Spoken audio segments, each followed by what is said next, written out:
Hello friends, welcome to your success guide. তা আশা করি তোমরা সবাই ভালো আছো এবং তোমরা জানো হয়তো যে আমরা তোমাদের সুবিধার্থে সামনে যে গ্রুপ ডি এবং গ্রুপ সি এক্সাম রয়েছে তারই পরিপ্রেক্ষিতে একটা ফ্রি কোর্স এবং সেখানে তোমাদের প্রতিটা বিষয় যে সিলেবাস অনুযায়ী আমরা কিন্তু কভার করছি এবং কভার তোমাদের পরীক্ষা আসাকালীন আমরা সম্পূর্ণ কভার করিয়েও দেব। তো তোমরা যদি ভিডিওগুলো আশা করি কন্টিনিউ দেখবে এবং ভালো লাগে। আজ প্রত্যেকটা ভিডিও আমাদের প্রায় রেগুলারই আসে। যদি ভিডিওগুলো তোমরা রেগুলার দেখতে চাও তো চ্যানেলটি সাবস্ক্রাইব করে দেবে, তাহলে কি প্রতিদিন তোমাদের যে রেগুলার ভিডিওগুলো পেয়ে যাবে। এবং আমি তোমাদের জানো যে জিকের যেটা ইতিহাস ভূগোল সেটা আমি তোমাদের কভার করিয়ে দিচ্ছি এবং আগের দিনে আমি তোমাদের ইতিহাসেরই বৈদিক যুগ সম্পর্কে আলোচনা করছিলাম এবং সেইখানে আমরা দেখেছিলাম কি আলোচনা করেছিলাম না তো বৈদিক যুগ অর্থাৎ প্রারম্ভিক বৈদিক যুগ বা আর্লি বৈদিক পিরিয়ড, অর্থাৎ আর্যর যে সময়ে ভারতবর্ষে এসেছিল সেই সময়তে তাদের বিস্তার, তারা কোথা থেকে এসেছিল, তাদের যে সামাজিক জীবন, ধর্মীয় জীবন, তাদের যে মুদ্রা, সে সমস্ত কিন্তু আমরা দেখেছিলাম। এবং এবার এছাড়াও কি দেখেছিলাম যে 4টি বেদ সম্পর্কে আমরা জেনেছিলাম, ঋগ্বেদ, সামবেদ, যজুর্বেদ এবং অথর্ববেদ। এবং আজকে আমরা আলোচনা করব এই বৈদিক যুগেরই 2টি পার্টে ভাগ করা হয়, তোমাদের বলেছি আগের ভিডিওতে এবং আজকে আমি বলে দিচ্ছি যে প্রারম্ভিক বৈদিক যুগ অর্থাৎ এবং আর্লি বৈদিক পিরিয়ড এবং পরবর্তী বৈদিক যুগ অর্থাৎ লেটার বৈদিক পিরিয়ড। তো সেখানে 2টি সালে ভাগ করা হয়েছিল। যেমন তোমার দেখেছিলাম কি না তো 1500 BC অর্থাৎ যীশু খ্রিস্টের জন্মের 1500 আগে থেকে আমরা 1000 সাল পর্যন্ত যীশু খ্রিস্টের জন্মের আগে অর্থাৎ বিফোর ক্রাইস্ট, এটাকে আমরা কি বলি প্রারম্ভিক বৈদিক যুগ। প্রারম্ভিক বৈদিক যুগ। এবং আরেকটি পার্টে ভাগ করেছিলাম, সেটা হচ্ছে লেটার বৈদিক পিরিয়ড বা পরবর্তী বৈদিক যুগ, যেটা তোমাদের হেডিংয়ে দেওয়া হয়েছে।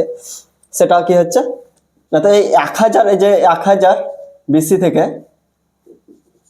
তোমার হচ্ছে 600 BC বিফোর ক্রাইস্ট এরা, অর্থাৎ যীশু খ্রিস্টের জন্মের ঠিক 1000 বছর থেকে এই 600 বছর পর্যন্ত।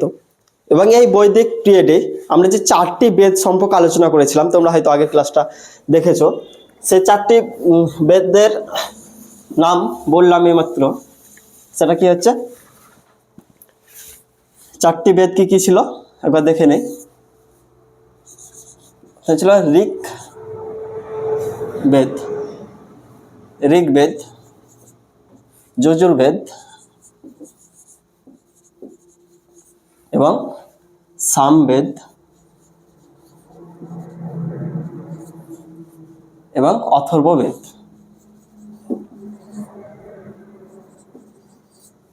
এই 4টি বেদ সম্পর্কে আমরা আলোচনা করেছিলাম। আর এই যে ঋগ্বেদ অর্থাৎ ঋগ্বেদ, এই বেদটা কিন্তু যে প্রারম্ভিক বৈদিক যুগ অর্থাৎ আর্লি বৈদিক পিরিয়ড, সেই সময় অর্থাৎ 1500 BC থেকে তোমার 1000 BC, সেই সময়ে এই ঋগ্বেদটা তোমার কি হয়েছিল, রচিত হয়েছিল। তার জন্য এই আর্লি বৈদিক পিরিয়ড যেটা রয়েছে প্রারম্ভিক বৈদিক যুগ, সেটা কিন্তু আবার ঋগ বৈদিক যুগও বলা হয়, কারণ সেই সময় এই ঋগ বৈদিক যুগটা, এই ঋগ্বেদ যেটা আছে সেটা তোমার আবিষ্কার হয়েছিল বা রচিত হয়েছিল। পরবর্তী আমরা যে আজকে আলোচনা বিষয় রয়েছে সেটি হচ্ছে পরবর্তী বৈদিক যুগ। সেখানে আমাদের যে 3টি বেদ দেখতে পাচ্ছি, অর্থাৎ তোমার যজুর্বেদ, সামবেদ, অথর্ববেদ, এই 3টা কিন্তু আমাদের আর্লি বৈদিক পিরিয়ডে রচিত হয়েছিল এবং আবিষ্কার হয়েছিল, এখান থেকে আমরা জানতে পারি। এবং এরই পাশাপাশি তোমার এই আর্লি বৈদিক পিরিয়ডে যে আমাদের মহাকাব্য রয়েছে, যেমন রামায়ণ, মহাভারত, সেগুলো সম্পর্কে আমরা বিস্তারিত আরও জানবো। এগুলো কিন্তু এই সময়ে রচিত হয়েছিল বলে এই সময়টাকে আবার কি বলা হয়, যে মহাকাব্যের যুগও বলা হয়। কারণ যে ঋগ্বেদ বলছি, তোমার রামায়ণ, মহাভারত এই সময় মনে করা হয় যে এই সময়েই রচনা করা হয়েছিল, তার জন্য এটাকে মহাকাব্য যুগও বলা হয়। তা আমাদের লক্ষ্য করা যে প্রত্যেকটি বেদের আবার কিন্তু 4টি করে পার্ট রয়েছে। সেগুলো কি না তো প্রতিটি বেদের, অর্থাৎ আমি বলে দেই যে কোনো প্রতিটি বেদে দেখা গেছে যে 4টি পার্ট, অর্থাৎ বেদের 4টি পার্ট রয়েছে। একটা আছে ব্রাহ্মণ, ব্রাহ্মণাস বা ব্রাহ্মণ, আরেকটি হচ্ছে সংহিতা এবং অরণ্যক এবং উপনিষদ। এই চারটি কিন্তু প্রত্যেকটা বেদে, অর্থাৎ প্রতিটা বেদের, আমি লিখলাম না, অর্থাৎ প্রতিটি বেদের কিন্তু এই ঋগ্বেদের হয়েছে ব্রাহ্মণ, ব্রাহ্মণের পরে ধাপটা কি হচ্ছে যে সংহিতা, সংহিতার পরে কি আসছে অরণ্যক, এবং অরণ্যকের পরে তোমার অর্থাৎ উপনিষদ। এভাবে প্রত্যেকটা শেষের পার্টটা যুক্ত হয়েছে, অর্থাৎ ব্রাহ্মণ যখন ব্রাহ্মণটা শেষ হয়েছে তারপরের পার্টটা কি হয়েছে সংহিতা, সংহিতা থেকে তোমার অরণ্যক এবং উপনিষদ। তো এই হলো উপনিষদ, এবং এই উপনিষদ কিন্তু তোমার রয়েছে 108টি, প্রায় 108টি উপনিষদ রয়েছে। এই উপনিষদের সংখ্যা কয়টি রয়েছে 108। এবং এই ব্রাহ্মণটা জেনে নেবো যে এটা কি, অর্থাৎ এই ব্রাহ্মণ এখানে কি হয়েছে যে ঋগ বৈদিক যুগে যে সমস্ত দেখা যাচ্ছে বিভিন্ন কি চলতো মন্ত্র যাগযজ্ঞ, যে সমস্ত নিয়ম বা কোন মন্ত্র কিভাবে বলতে হয়, সে বিভিন্ন ধরনের মন্ত্র শ্লোক কিন্তু এই ব্রাহ্মণ এখানে সেই সম্পর্কে একটু আলোচনা করা হয়েছে। এবং পরবর্তী যেটা রয়েছে সংহিতা, অর্থাৎ এখানে বিভিন্ন দেবদেবী ছিল বা আছে, যেটা তোমার এই ঋগ বৈদিক যুগে সেখানে যে দেবদেবীর কে কোন মন্ত্র মানে কোন দেবীর জন্য বা কিভাবে সেটা দেব, সেখানে ওই মন্ত্রগুলো কি দেবতাদের উৎসর্গ কোন মন্ত্র দেওয়া যাবে, কোন দেবতার কে কোন মন্ত্র উৎসর্গ হবে, সে সমস্ত কিন্তু ওই সংহিতাতে তোমরা আলোচনা করেছো। এছাড়াও অরণ্যক, যেটা নাম শুনেছে হয়তো যে অরণ্যক, এটা কি একটা কাব্যও রয়েছে যে বিভূতিভূষণ বন্দ্যোপাধ্যায় রচিত। তো অরণ্যক একটা বনের ব্যাপার আসছে। তো অরণ্যক হচ্ছে যখন মানুষ, অর্থাৎ সেই সময়ের মানুষগুলো তোমার সাধু বা সন্ন্যাসী, তারা কি বনে গিয়ে তাদের ঈশ্বরের ধ্যান চিন্তা করতো এবং একটা যাগযজ্ঞের মানে ঈশ্বর চিন্তা হতো, সে সমস্ত নিয়ে আলোচনা করেছে অরণ্যকে। এবং শেষে যেটি রয়েছে সেটা রয়েছে কি উপনিষদ, অর্থাৎ এখান থেকে কি উপনিষদের তোমার একটা দার্শনিক চিন্তার উদ্ভব, বা তোমার বেদকে বোঝার জন্য বেদকে বোঝার জন্য একটা চিন্তা বা টোটাল একটা দার্শনিক চিন্তার, অর্থাৎ টোটাল যে বিষয় রয়েছে একটা দার্শনিক চিন্তা কিভাবে জানতে হবে বা কোন দেবতার উৎসর্গ বা কোনটা থেকে কোন জ্ঞান, একটা জ্ঞান প্রাপ্তি। উপনিষদ কি হচ্ছে একটা জ্ঞান প্রাপ্তি, অর্থাৎ তোমার জ্ঞানের বিস্তার বা মোক্ষ লাভ এই উপনিষদে কিন্তু আলোচনা করা হয়েছে। তো এই হলো উপনিষদ। এই উপনিষদ কিন্তু আমি বললাম যে 108টা রয়েছে, এবং এই 108টা উপনিষদের মধ্যে আমাদের যে ভারতের নীতিবাক্য তোমরা হয়তো শুনে থাকবে অনেক সময়, বা জানো না বা জানো যে সত্যমেব জয়তে, এই উপনিষদ থেকে কিন্তু আমাদের একটা নেওয়া, অর্থাৎ যে 108টি উপনিষদ রয়েছে তারই একটা কি হচ্ছে উপনিষদ হচ্ছে মণ্ডকা উপনিষদ, মণ্ডকা উপনিষদ।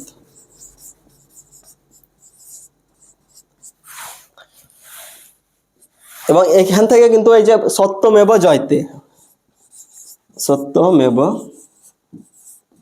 জয়তে এই যে নীতিবাক্যটি রয়েছে ভারতের, আমরা ব্যবহার করি, সেটা হচ্ছে নীতিবাক্য। এটা কি নীতিবাক্য, ভারতের নীতিবাক্য সত্যমেব জয়তে, এটা কিন্তু মণ্ডকা উপনিষদ থেকে নেওয়া হয়েছে। চলো তো আমরা আরো কিছু জেনে নেই। যেমন আমরা শেষে জানলাম যে উপনিষদ, এই উপনিষদটাকে কিন্তু কি বলা হয় ফিলোসফি অফ বেদ, অর্থাৎ এটা কি বেদের যে শেষ পার্ট সেটা হচ্ছিল উপনিষদ, তার জন্য একে আবার কি বলা হয় বেদান্ত, অর্থাৎ বেদের যেখানে অন্ত হয়েছে।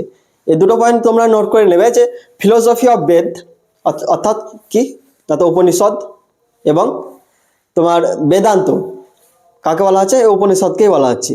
দুটো কি কি জানলাম, এটা হচ্ছে ফিলোসফি অফ বেদ এবং বেদান্ত, অর্থাৎ বেদের যেখানে অন্ত হয়েছে সেটি হচ্ছে উপনিষদ। এবং এই বৈদিক সাহিত্যে, এই বৈদিক যুগেই যে বিভিন্ন সাহিত্যগুলো রয়েছে তাদের সে সূত্র, এই সূত্র ধরে কিন্তু যে সূত্র সাহিত্য অর্থাৎ যে দার্শনিক চিন্তা ভাবনার উদ্ভব হয়, এই দার্শনিক চিন্তাগুলোকে কিন্তু আবার 6টা দর্শন আমরা লিখেছি, যে জানো যে 6টা দর্শন সৃষ্টি হয়েছিল, সেই দর্শনগুলো আমরা লেখক কারা লিখেছিল এবং কিসের জন্য বিশেষত্ব একটু জেনে নেব। প্রথমে তোমরা দেখতে পাচ্ছ যে ন্যায় দর্শন, যেটা লিখেছিল কে? মহর্ষি গৌতম। অর্থাৎ ন্যায় দর্শন, যে 6টা দর্শন রয়েছে তোমার, 6টা দর্শন,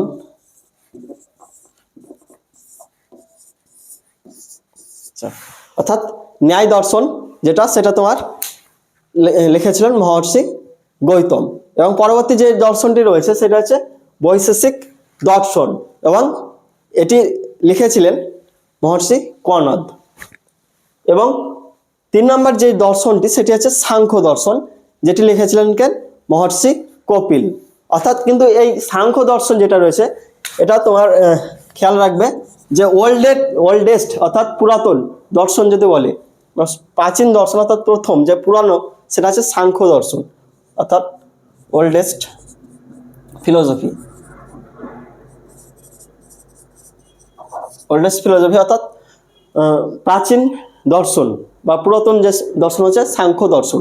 এবং যে যোগ দর্শন যে রয়েছে সেটা হচ্ছে মহর্ষি পতঞ্জলি। এখানেও এই পয়েন্টটা তোমরা খেয়াল রাখবে যে এটা কিন্তু মডার্ন ফিলোসফিও বলা হয়, অর্থাৎ তোমার আধুনিক দর্শন, মডার্ন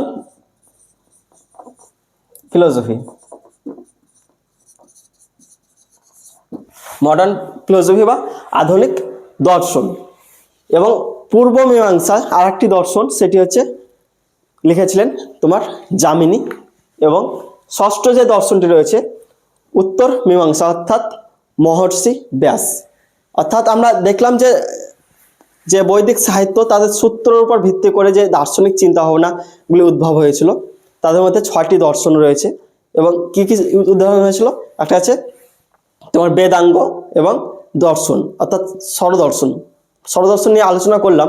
এবং যেটি রয়েছে বেদাঙ্গ, অর্থাৎ বেদাঙ্গ কি তোমার বলে দিই, যে আমাদের বেদকে বোঝার জন্য যে সমস্ত, আবার বেদ তো পড়লেই বুঝতে পারবো না, তা বেদকে বোঝানোর জন্য এক একটি বিষয় নিয়ে কিছু বই, অর্থাৎ এখানেও কিন্তু 6টি বই রয়েছে তোমার, সেগুলোকে বলছে বেদাঙ্গ। বেদাঙ্গ কি?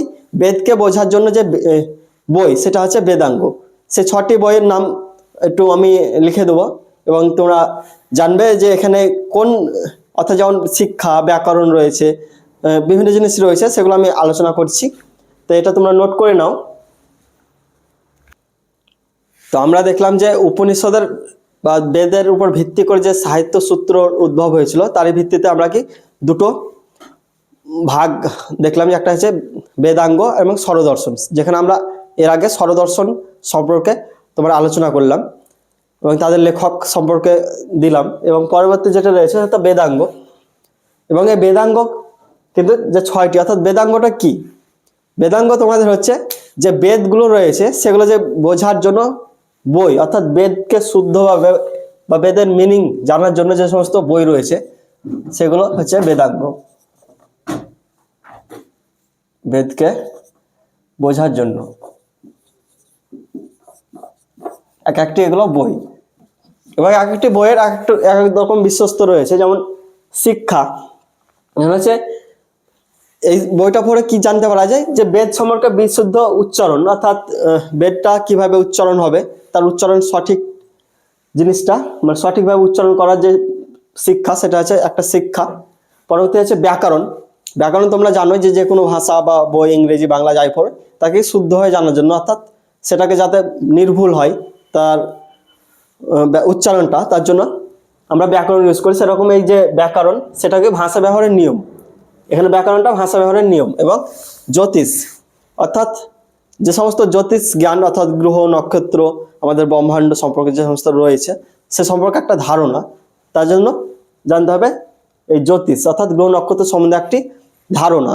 এবং নিরক্ত, অর্থাৎ শব্দের উৎপত্তি, এমন বেদে এমন কিছু শব্দ রয়েছে যে শব্দটা কোথা থেকে উৎপত্তি হয়েছে সে সম্পর্কে বিস্তারিত আলোচনা করা হয়েছে এই বইটিতে, অর্থাৎ নিরক্তি সম্পর্কে। এবং পরবর্তী যে বইটি রয়েছে যে ছন্দ, অর্থাৎ অনেক লেখা বা ছন্দ আকারে বেদের লেখা আছে, সেই ছন্দ সম্পর্কে, বেদের যে ছন্দ, সে ছন্দ সম্পর্কে কিন্তু এই ছন্দ এখানে দেওয়া হয়েছে। এবং পরবর্তী যেটা রয়েছে কল্প, অর্থাৎ যাগযজ্ঞের বিধান, এখানে কি কোন যাগযজ্ঞ কোন সময় হবে, কার ভিত্তিতে হবে বা কিসের জন্য যাগযজ্ঞটা করা হবে সেই সম্পর্কে যে জ্ঞান বিস্তারিত বিবরণ লেখা রয়েছে সেটা হচ্ছে এই কল্প। তো এই গেল বেদাঙ্গ। আর এই যে আমি এখানে ডিটেলসে করাচ্ছি কারণ তোমাদের এগুলো একটু জেনে নেবে। আশা করি এই গ্রুপ সি এবং গ্রুপ ডি এই যেগুলো করে দিচ্ছি বৈদিক যুগ সম্পর্কে, আর্লি বেদিক এবং লেটার বেদিকে অর্থাৎ প্রারম্ভিক এবং পরবর্তী যুগে, এর বাইরে থেকে কিন্তু আর বৈদিক যুগ থেকে আশা করি আর কোশ্চেন হবে না। যা কোশ্চেন হবে এর মধ্যে থেকেই হবে এখন পর্যন্ত যেগুলো আলোচনা চলছে। এবং আমরা এগুলো জেনে নিলাম, তা অর্থাৎ স্বরদর্শন এগুলো একটু নোট করে নাও, অর্থাৎ স্ক্রিনশট নিয়ে নিতে পারো, আমি মিটিয়ে দিচ্ছি এটা। তাই বৈদিক যুগে অর্থাৎ যে দুটো মহাকাব্য রচিত হয়েছিল আমি এর আগে বললাম, সেই দুটো সম্পর্কে একটু জেনে নিই। যেমন একটা কি বলেছিলাম যে রামায়ণ এবং মহাভারত। তা রামায়ণ রচনা করেছিল তোমরা হয়তো জানোই যে রামায়ণকে রচনা করেছিল রামায়ণকে রচনা করেছিল মহর্ষি বাল্মীকি।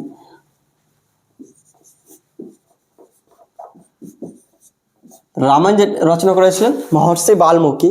এবং এই রামায়ণে কিন্তু তোমার শ্লোক রয়েছে কত এখানে 24,000, প্রায় 24,000 এখানে কিন্তু রামায়ণে শ্লোক রয়েছে।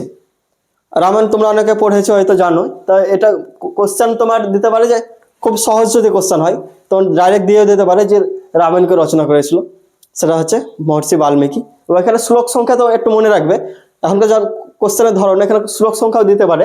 এবং পরবর্তী যেটি আরেকটি মহাকাব্য সেটি হচ্ছে মহাভারত।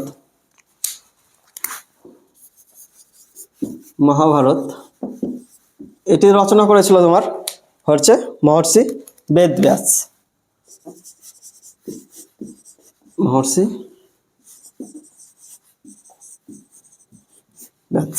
এবং এখানে কিন্তু তোমার যে শ্লোক সংখ্যা রয়েছে সেখানে প্রায় 1 লক্ষ প্রায় শ্লোক সংখ্যা, অর্থাৎ 1 লক্ষ শ্লোক। এখানে শ্লোক সংখ্যা আছে 1 লক্ষ মহাভারতে। এবং এই মহাভারত তোমার মহর্ষি বেদব্যাস রচনা করেছিলেন। এবং যে মহাভারতের আদি নাম অর্থাৎ পূর্ব নাম, এটা অনেক সময় তোমার কোশ্চেনে দেয়। এখনকার যা কোশ্চেনের ধরন তোমার এটাও না দিতে পারে যে মহাভারত রচনা কে করেছিল, অর্থাৎ তোমরা তো জানছই বা পারবে, অনেকেই পারবে যে মহর্ষি বেদব্যাস। এবং যেটা তোমার মনে রাখবে যে এই মহাভারতের আদি নাম অর্থাৎ পূর্ববর্তী নাম বা আদি নাম যদি বলা হয় বা পূর্ববর্তী নাম, মহাভারতের পূর্ব নাম হচ্ছে তোমার জয় শাস্ত্র বা জয় সংহিতাও বলে, জয় শাস্ত্র।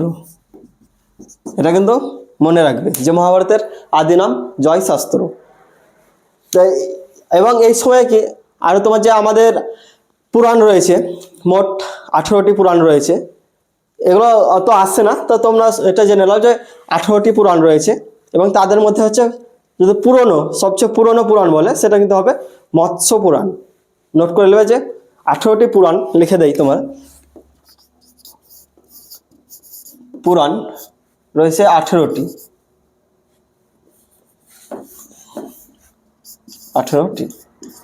এবং সবচেয়ে পুরাতন যেটা আছে সেটা হচ্ছে মৎস্য পুরাণ। এটা হচ্ছে সবচেয়ে পুরাতন। তাই গেল রামায়ণ মহাভারত এবং পুরাণ সম্পর্কে। এবং আমরা এগুলো জানলাম। এবার আমরা জানবো যে এই যে বৈদিক অর্থাৎ পরবর্তী বৈদিক যুগে যে সমস্ত মানুষজনের তাদের সামাজিক জীবন, তাদের ধর্মীয় জীবন, তাদের রাজনৈতিক জীবন কি ছিল, এগুলো আলোচনা করলে আমাদের কি বৈদিক অর্থাৎ লেটার বৈদিক যুগটা শেষ হয়ে যায়। তো তোমরা এটা নোট করে নাও। আমি এবার আলোচনা করবো এই সামাজিক জীবন ও রাজনৈতিক জীবন সম্পর্কে। তো এবার আমরা জানবো যে এই লেটার বৈদিক যুগের অর্থাৎ পরবর্তী বৈদিক যুগের যে সামাজিক জীবন কেমন ছিল সে সম্পর্কে একটু জেনে নিই। সামাজিক জীবন এই সময় কি সামাজিক জীবনে কিছু পরিবর্তন অর্থাৎ লক্ষ্য করা গিয়েছিল। কেমন? তোমরা আমরা যে প্রারম্ভিক বৈদিক যুগে তোমার দেখেছিলাম যে 4টি শ্রেণীর অর্থাৎ 4টি বর্ণ, যেমন তোমার ব্রাহ্মণ, ক্ষত্রিয়, শূদ্র এবং বৈশ্য, এই 4টি আমরা মূল শ্রেণীর মানুষ দেখতে পেয়েছিলাম। কিন্তু এই সময় কি দেখা গেছিল যে অনেক, কিন্তু এই জাতি প্রথাটা অনেক বেশি আকারে হয়, এবং যে 4টি বর্ণ ছাড়াও কিন্তু অনেক বর্ণ আরো হয়। এবং এখানে তোমার এই সময় যেমন ব্রাহ্মণ, ক্ষত্রিয়, বৈশ্য, শূদ্র লিখে যে তোমার দাঁড়াও, অর্থাৎ কি কি ছিলাম তোমার প্রারম্ভিকে আমরা জেনেছিলাম যে ব্রাহ্মণ, ক্ষত্রিয়, বৈশ্য, শূদ্র, এগুলো কি তাদের কর্মর ভিত্তিতে, অর্থাৎ এ সময় যারা ব্রাহ্মণ ছিল, যারা যাগযজ্ঞ পূজা অর্চনা করতো, তাদের কি হতো? ব্রাহ্মণ বলা হতো। ক্ষত্রিয় যারা কি রাজ্য পরিচালনা, যুদ্ধক্ষেত্র সঙ্গে যারা জড়িত ছিল, তাদেরকে বলা হতো ক্ষত্রিয়। এবং বৈশ্য কাদের বলা হতো? যারা ব্যবসা বাণিজ্য করতো, তাদের কিন্তু বৈশ্য করা হতো। এবং শূদ্র অর্থাৎ এই 3 শ্রেণীর যারা যুদ্ধে পরাজিত ছিল, অনার্য, এই 3 শ্রেণীর মানুষের সেবায় যারা নিয়োজিত ছিল, তাদেরকে শূদ্র বলা হতো। শূদ্র। এই 4টি শ্রেণীর এই সময় কি এই বর্ণ প্রথা অর্থাৎ কাস্ট সিস্টেম ব্যাপক আকার ধারণ করে। তোমার এই ব্রাহ্মণ ও ক্ষত্রিয় এই 2টি শ্রেণী তোমার যেমন তাদের আধিপত্য বেশি হয়, তাদের বিকাশ লাভ করে, যত মানে শক্তিশালী হয়, কিন্তু এই বৈশ্য, শূদ্র তাদের কিন্তু অবহেলিত থাকে, তাদের সমাজের মর্যাদা কমে যায়। এবং এই সময়ে কিন্তু তোমার যে এটা কি ছিল, তাদের কর্মের ভিত্তিতে, আমরা এই প্রারম্ভিক বৈদিক যে কি করেছিলাম, এগুলো কর্মের ভিত্তিতে তাদের ছিল এই তোমার এই 4টি শ্রেণীর মানুষ। কিন্তু এই সময় কি হয়ে যায় তোমার এই এটাকে বংশানুক্রমিক হয়ে যায়। অর্থাৎ এই সময় কি মানে এই বৈশ্যর ঘরে কোনো যদি সন্তান জন্ম করে, সেই ছেলে কি হবে? বৈশ্য। অর্থাৎ বংশানুক্রমিক হয়ে যায় এই কাস্ট সিস্টেমটা, অর্থাৎ কাস্ট সিস্টেম হয়ে যায় এখানে। অর্থাৎ কোনো শূদ্র বা কোনো বৈশ্য কিন্তু আগে কি হতো, যে জ্ঞান শিক্ষা লাভ করতো, সে কি যুদ্ধক্ষেত্রে গেলে তাকে ক্ষত্রিয় বলা হতো, অর্থাৎ তার কাজের ভিত্তিতে হতো। কিন্তু এই সময় কি হচ্ছে, যে তাদের বংশানুক্রমিক হয়ে যাচ্ছে, অর্থাৎ কোনো বৈশ্য ঘরের সন্তান বা ক্ষত্রিয় ঘরের সন্তান, অর্থাৎ ব্রাহ্মণ ঘরের সন্তান যে ঘরে জন্ম নেবে, তার ধর্মীয় পরিচয় কি হবে? যে সে ব্রাহ্মণ তো ব্রাহ্মণই আসবে, ক্ষত্রিয় সে ক্ষত্রিয় হবে, এবং যে শূদ্র সে শূদ্রই হবে। এভাবে কি একটা দ্বন্দ্ব সৃষ্টি হয়। এখানে কি হয় দেখা যাচ্ছে, ব্রাহ্মণ ক্ষত্রিয় যত শক্তিশালী তাদের আধিপত্য হয়, কিন্তু এরা তো সমাজে অবহেলিত হতে থাকে। অর্থাৎ বৈশ্য এবং শূদ্র সমাজে অবহেলিত হতে লক্ষ্য করা যায়। এবং এই সময়ে এরা যখন অবহেলিত হয়, তাদের মনে একটা ক্ষোভ, অর্থাৎ বৈশ্য শূদ্র একটা যারা ছিল তাদের মধ্যে একটা ক্ষোভ সৃষ্টি হয়েছিল।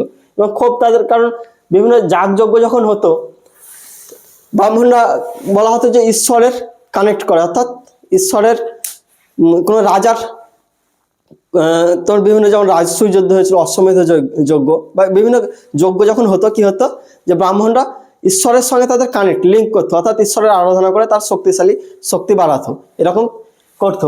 তাদের ব্রাহ্মণরা যেমন ছিল এবং ক্ষত্রিয়। এবং একসময় কি দেখা গেছিল যে রাজারা শক্তিশালী হয়েছিল খুব, এবং একসময় কি ব্রাহ্মণদেরও কিছুটা মর্যাদা ক্ষুণ্ণ হয়েছিল। এবং একটা তোমার একসময় দেখা গেছিল যে রাজাদের সবচেয়ে বেশি কিন্তু তাদের ক্ষমতা হয়েছিল, মানে শক্তিশালী যে ছিল সে হচ্ছে রাজা। এবং এই সময়ে আরো কিছু লক্ষ্য করা যায়, যেমন বৈশ্য শূদ্র এই 4টি শ্রেণী ছাড়াও, যেমন তোমার ওই সূত্রধর, কর্মকার, চর্মকার, এরকম আরো কিছু শ্রেণী লক্ষ্য করা গেছিল। অর্থাৎ তাদের কাজ কিছু বর্ণের সৃষ্টি হয়েছিল, আরো কিছু বর্ণ সৃষ্টি হয়েছিল। এবং এই বৈশ্য শূদ্র এরা কি হয়েছিল, সমাজে যেহেতু একটা অবহেলিত হতে লেগেছিল, তারা কি আর ব্রাহ্মণ ধর্মের প্রচুর নিয়ম কানুন একটা জড়িত হয়ে গেছিল, অর্থাৎ বিভিন্ন রিচুয়ালস, তাদের নিয়ম কানুন প্রচুর করা হয়ে গেছিল। এবং সমাজে এই বৈশ্য এবং শূদ্র এই 2টি শ্রেণী কিন্তু সমাজে তাদের মর্যাদা আস্তে আস্তে খুবই কম হয়ে গেছিল। এই সময় দেখা গেছে যে আর 2টি ধর্ম, অর্থাৎ জৈন ধর্ম এবং তোমার কি হচ্ছে বৌদ্ধ ধর্ম, 2টি ধর্ম রয়েছে। এই সময় কিন্তু উদ্ভব হয়, অর্থাৎ জৈন এবং বৌদ্ধ এই 2টি ধর্মের উদ্ভব হয়। এবং বেশিরভাগ মানুষ এবং জৈন ধর্ম এবং বৌদ্ধ ধর্ম যারা মহাবীর এবং গৌতম বুদ্ধ, তোমার জৈন ধর্ম মহাবীর, যখন আমি আলোচনা করব জৈন এবং বৌদ্ধ ধর্ম তখন বিস্তারিত আলোচনা করব। কিন্তু এই যেমন বৌদ্ধ ধর্মে তোমার গৌতম বুদ্ধ এবং জৈন ধর্ম হচ্ছে মহাবীর, তারা কিন্তু ক্ষত্রিয় বংশেরই ছিল, ক্ষত্রিয় বংশ। এবং তারা কি 2টি ধর্মই করেছিল, কি কি ধর্ম বললাম, অর্থাৎ জৈন ধর্ম আর আছে বৌদ্ধ। ধর্ম। তো এই মানুষগুলো তাদের কি সমাজে জায়গা পেত না, তাদের সমাজে মান্যতা দিত না, তাদের কি এখানে একটা সহজ সহজ ভালো ধর্ম। তো অনেক মানুষকে বৈশ্যশূদ্ররা কি এই ধর্ম অর্থাৎ মহাবীরের জৈন ধর্ম এবং গৌতম বুদ্ধের বৌদ্ধ ধর্ম এই তোমার কনভার্ট হতে থাকে। অনেক মানুষজন বৌদ্ধ এবং জৈন ধর্মতে যায়।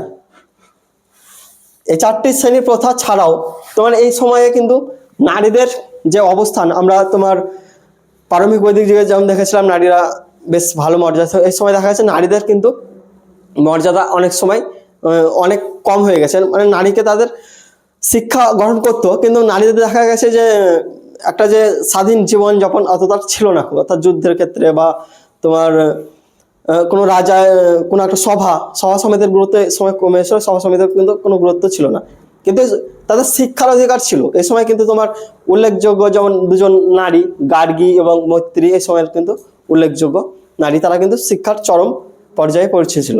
অর্থাৎ নারীদের অন্যান্য দিক থেকে মর্যাদা ক্ষুণ্ণ হলেও কিন্তু শিক্ষা গ্রহণের কোনো কিন্তু বাধা ছিল না। তো এই তোমার দুজন নারীর নাম লিখেই দেই, কারণ পরীক্ষায় দেয় যে পরবর্তী বৈদিক যে নারীদের সম্মান ছিল না, মানে সম্মান ছিল কিন্তু যে অবনতি হয়েছে তার সত্ত্বেও যে তারা শিক্ষা গ্রহণ করেছিল অর্থাৎ উন্নতির চরম পর্যায়ে গিয়েছিল, সে দুজন হচ্ছে গার্গী এবং মৈত্রী। এই দুজন কিন্তু নারী যারা শিক্ষার চরম পর্যায়ে পৌঁছেছিল। এবং এরপরে আমরা জানবো যে তাদের অর্থনৈতিক জীবন কেমন ছিল। তা আমরা অর্থনৈতিক জীবন বলেই দেই যে অর্থনৈতিক অর্থাৎ এই সময় কিন্তু লোহা আবিষ্কার হয়ে যায়, অর্থাৎ আর্লি লেটার বেসিক সময় কিন্তু লৌহ আবিষ্কার হয়। এবং এই সময়ে যে কৃষিকাজ, তো বৈদিক যুগে প্রারম্ভিক বৈদিক যুগে আমরা দেখছিলাম যে কৃষিকাজ শুরু হয়েছে, মানুষজন কৃষিকাজ করে। এই সময় কি লৌহ যেহেতু আবিষ্কার হয়, কৃষিকাজের একটা উন্নতি লক্ষ্য করা যায়, কৃষিকাজের উন্নতি আসে। কৃষিকাজের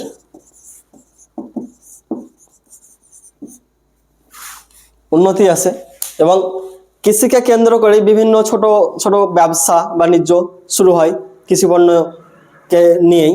এবং এই সময়ে তোমার এই ব্যবসা বাণিজ্য সহ কিন্তু কিছু কিছু নগর দেখা করা যায়। আমরা দেখেছিলাম হরপ্পা সভ্যতার পর কিন্তু নগরিক সভ্যতার ছিল না, অর্থাৎ ধ্বংস হয়ে গেছিল। কিন্তু এই লেটার বেদিক পিরিয়ডের পরই কিছু কিছু তোমার নগরের উত্থান দেখা গেছিল, যেমন কৌশল, হস্তিনাপুর এই সমস্ত কিছু কিছু রাজ্য কিন্তু একটু নগর কেন্দ্রিক অর্থাৎ নগরের দিকে অগ্রসর হয়, অর্থাৎ এই লেটার বেদিক পিরিয়ডের পরেই।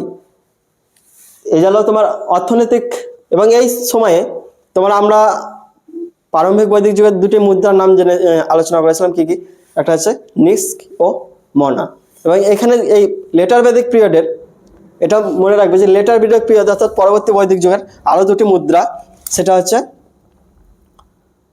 শয়মান এবং কৃষ্ণল মুদ্রা। এই নাম দুটো মনে রাখবে যে শয়মান এবং কৃষ্ণল, এই মুদ্রা দুটো কিন্তু এই সময়ে আবিষ্কার হয়েছিল বা চালু ছিল, শয়মান এবং কৃষ্ণল। অর্থাৎ অর্থনৈতিক জীবনে এটাই তাদের কিছুটা উন্নতি আসে। এবং আমরা জানবো ধর্মীয় জীবন এবং রাজনৈতিক, তাহলে শেষ হয়ে যাবে তোমার ধর্মীয় জীবন, তো এটা মিটিয়ে দেয় আমি। তো এবার আমরা জেনে নেবো যে রাজনৈতিক জীবন কেমন ছিল, অর্থাৎ রাজনৈতিক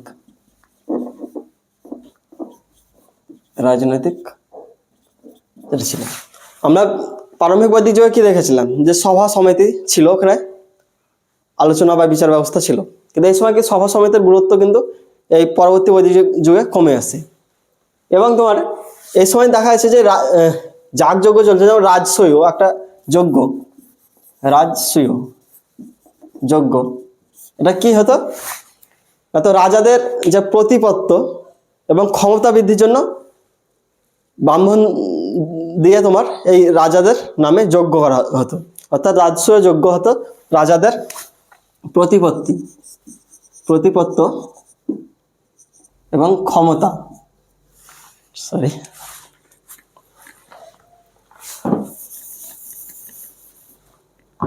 প্রতিপত্ত এবং ক্ষমতা বৃদ্ধির জন্য একটি যজ্ঞ, প্রতিপত্ত এবং ক্ষমতা বৃদ্ধির জন্য যজ্ঞ। এটা ছিল রাজসূয় যজ্ঞ, অর্থাৎ রাজাদের যে প্রতিপত্তি এবং ক্ষমতা বৃদ্ধির জন্য ব্রাহ্মণদের দিয়ে রাজাদের নামে একটা যজ্ঞ হতো, সেটা হচ্ছে রাজসূয় যজ্ঞ। এবং আরেকটি যজ্ঞ, সেটা হচ্ছে অশ্বমেধ যজ্ঞ। অশ্বমেধ যজ্ঞ। অশ্বমেধ যজ্ঞ কি? তাতে রাজাদের নামে, অর্থাৎ রাজাদের যে ক্ষমতা রয়েছে এবং রাজার যে তোমার সীমানা রয়েছে, তাদের প্রতিপত্তি, অর্থাৎ এখানেও যে তাদের রাজ্যের বিস্তার এবং রাজাদের ক্ষমতা বোঝানোর জন্য এখানে অশ্বমেধ যজ্ঞ কি হতো, এই যখন যজ্ঞটা চলতো, কোনো রাজার ঘোড়াকে ছেড়ে দেওয়া হতো, অর্থাৎ রাজার যে ঘোড়া ছিল সেই ঘোড়াটাকে ছেড়ে দেওয়া হতো। এবং সেই ঘোড়াটা, অর্থাৎ তার যে টেরিটরি রয়েছে, বাউন্ডারি, তার বাইরে বা যে ঘোড়া ছেড়ে চলে বেড়াবে, তো যদি কোনো বাধা না পেয়ে, অর্থাৎ যে তার রাজ্য রয়েছে, রাজ্য বা রাজ্যের বাইরে ঘুরে বেড়াতো এবং কোনো বাধা যদি না পায়, সে রাজ্যটা কিন্তু রাজার হয়ে যেত। এবং কোথাও যদি বাধা পেত, তখন কি হতো, সেই রাজ্যের সাথে সেই রাজার যুদ্ধ হতো এবং যুদ্ধে রাজা জয় হলে জয় এবং পরাজয় হলে মানে যুদ্ধ জয় হতো বেশিরভাগ। তো রাজস্ব যুদ্ধ চলাকালীন কি ঘোড়া ছেড়ে দিত এবং ঘোড়াটি চলে বেড়াতো এবং সেই রাজ্যটা কি রাজার অধীনে হয়ে যেত। এবং বাধা পেলে সেখানে রাজার সঙ্গে যুদ্ধ হতো সেই রাজ্যের সঙ্গে। এবং শেষে এই অশ্বমেধ যজ্ঞ শেষে যে ঘোড়াটি রয়েছে, ঘোড়াটি কিন্তু আহুতি, অর্থাৎ বলি দিয়ে বা আহুতি দিয়ে এই যজ্ঞটা শেষ হতো। অর্থাৎ এই দুটো যজ্ঞ লক্ষ্য করা যায়। অশ্বমেধ যজ্ঞ যেটা বললাম, যে রাজার ক্ষমতা বা শক্তিশালী বৃদ্ধির জন্য, প্রতিপত্তি বৃদ্ধির জন্য ঘোড়া ছাড়া হতো এবং কোনো বাধা না পেলে সেটি রাজ্যের অন্তর্ভুক্ত হয়ে যেত। এবং পরবর্তী জেনে নেব ধর্মীয় জীবন। ধর্মীয় জীবন কি? মানে আমরা প্রারম্ভিক বৈদিক যুগে দেখেছিলাম যে তারা প্রকৃতির পূজা করত। ধর্মীয় জীবন, তারা প্রকৃতির পূজা করত। এবং এই পরবর্তী বৈদিক যুগে কিন্তু মানুষজন প্রতীকী পূজা শুরু করে, অর্থাৎ প্রতীকী পূজা যেমন মূর্তি পুজো, এগুলো কিন্তু পরবর্তী বৈদিক যুগে লক্ষ্য করা যায়। এবং এই ধর্মীয় জীবন তোমার যেমন তখন কি দেখাচ্ছিলাম যে প্রকৃতির পূজা, অর্থাৎ অগ্নি, বরুণ, সূর্য, প্রকৃতির পূজা করতো, প্রকৃতির দেবতাগুলোকে মানা হতো। এবং ইন্দ্র, এবং তাদের সেই সময় কি ছিল, ইন্দ্র প্রধান রাজা ছিল। প্রারম্ভিক বৈদিক যুগে যে ইন্দ্র ছিল, ইন্দ্র অর্থাৎ প্রধান অবস্থান করতো এবং প্রধান দেবতা ছিল ইন্দ্র। এবং পরবর্তী বৈদিক যুগে আমরা দেখা যায় যে প্রকৃতি পূজা শেষ হচ্ছে, অর্থাৎ প্রতীকী পূজা শুরু হচ্ছে। এবং এই তোমার ইন্দ্র, বরুণ, এই সমস্ত দেবতাদেরকে গুরুত্ব কমে আসে। এই সময় শীর্ষস্থান অধিকার করে তিনজন দেবতা, অর্থাৎ ত্রিদেব যেটা বলি, তোমার ব্রহ্মা, বিষ্ণু এবং মহেশ্বর। ব্রহ্মা,